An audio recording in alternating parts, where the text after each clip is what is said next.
everybody, the Lawn Gnome is here. I look forward to seeing this one.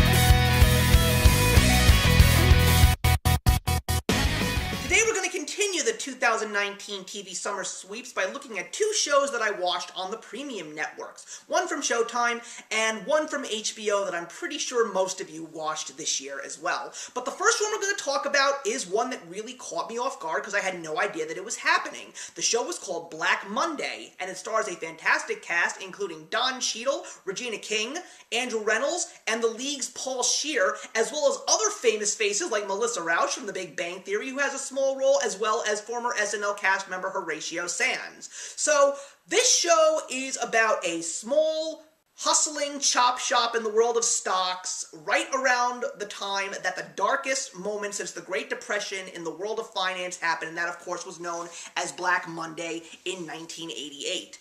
And it is the story about a guy named Blaine who happens to be marrying the heiress to a major jeans fortune, and the head of this small shop named the Jammer Group, named Mo, who sees value in this guy Blaine, not because of the fact that he just wrote a computer algorithm for the sake of tracking stocks, but also because of the fact that he has the ability to become filthy rich by making a scam to get massive shares of this jeans company by swaying Blaine to basically be his go-to guy and his number one.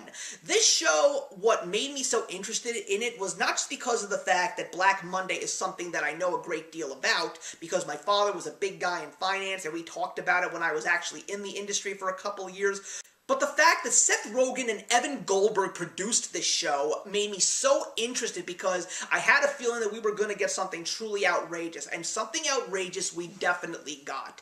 This show was extremely wacky and zany. It had such crazy comedy, but also some serious moments, but I really loved how all the characters unfolded and fell into place in this very complicated story it turned out to be, but especially after the first 5 seconds of the show where you see someone jump out of a window and you have no idea who it is. Now you want to know how we're going to go from point A to point B, which is exactly Black Monday. I definitely will say that this is one of Don Cheadle's best performances. It is so fresh, it's unlike anything you have ever seen before, and he is a fantastic character actor.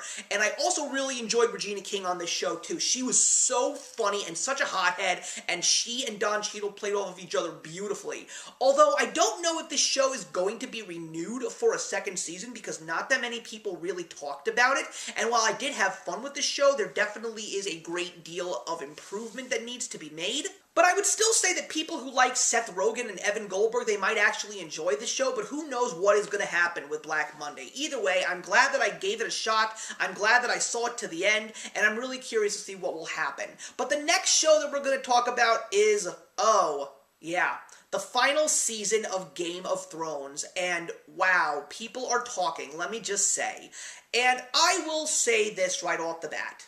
Game of Thrones was without a doubt the show that shook the television world in the last decade, and there were definitely so many great episodes, characters, and moments that happened throughout the show's 8-year run. I mean, I love Peter Dinklage, Maisie Williams, Sophie Turner, Kit Harington, you name it. Every single one of these guys were great, and they all had a great role to play on this show.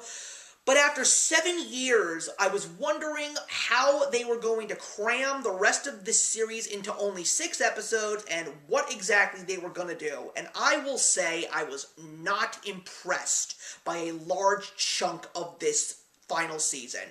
I mean, granted, I was very excited to see what would happen with the Battle for Winterfell, and then I kind of really couldn't see it, if you know what I mean. I really thought that it was a terribly made episode, and after that, everything that could have possibly gone wrong, in my opinion, went wrong. We didn't get that true great send-off for series finales that we all really want to see, especially for an epic series like Game of Thrones. And I have to say that after the final episode aired, yes, it had some charming moments, but it just wasn't the episode that I wanted it to be for a series finale, and I wasn't too upset because of the fact that we did just recently say goodbye to one of the greatest sitcoms sitcoms in the world, The Big Bang Theory, and that, without a doubt, had one of the best series finales for a television show that I ever saw. So because of the fact that I had such a heartwarming feeling from the Big Bang Theory series finale, Game of Thrones really didn't hit me where it hurts. But there are so many people out there that are pissed off. There are so many people that apparently signed a petition to have the final season of Game of Thrones redone, which I personally think is stupid. The basement versions are at it again. Please don't do this. It's done. Now it's dead, and now it's buried. And now they're talking about new spin-offs and other things that are going to happen with Game of Thrones. I think maybe really what should have happened was, even though this show was such an impactful show for television, maybe it just wasn't its time, especially considering the fact that the book series is not even finished. Maybe if there was more work that they could have picked up from George R.R. Martin's books, we probably would have gotten a much stronger Season 8 and series finale. But in the end, we got what we got, and you know what? I'm not really angry or happy about it. But am I glad that I did watch Game of Thrones? Yes. It was a fantastic show. I loved everything about these characters, and I thought that this story was just so fresh and so different, and it's definitely going to be one of those shows that is going to stand the test of time and be held in people's memories for years to come. And also, I'm still very excited for what HBO has in store, because now we've got a series for His Dark Materials starring James McAvoy and Lin-Manuel Miranda, which I'm very excited for, and I'm even more excited for Watchmen. And let's not forget, we also have the third season of Westworld coming next year, and we do have Stranger Things coming up in 2 months, so I'm really excited that there's still great TV to watch. But that's it, everybody. Those are my thoughts on Black Monday and Game of Thrones. Please put your comments in the box below and let's discuss, especially if you want to talk Game of Thrones. I'm sure you do, and I will see you in the final episode of Summer Sweeps tomorrow. Take care. Hey, thank you so much for stopping by my channel today. If you're new here and want to see more of what my channel has to offer, please click on the link to my last video, or hit that subscribe button to be kept up to date with all of my uploads. Content of all sorts is posted here quite often, so trust me, you do not want to fall behind. I will see you in the comments, and actions speak louder than words.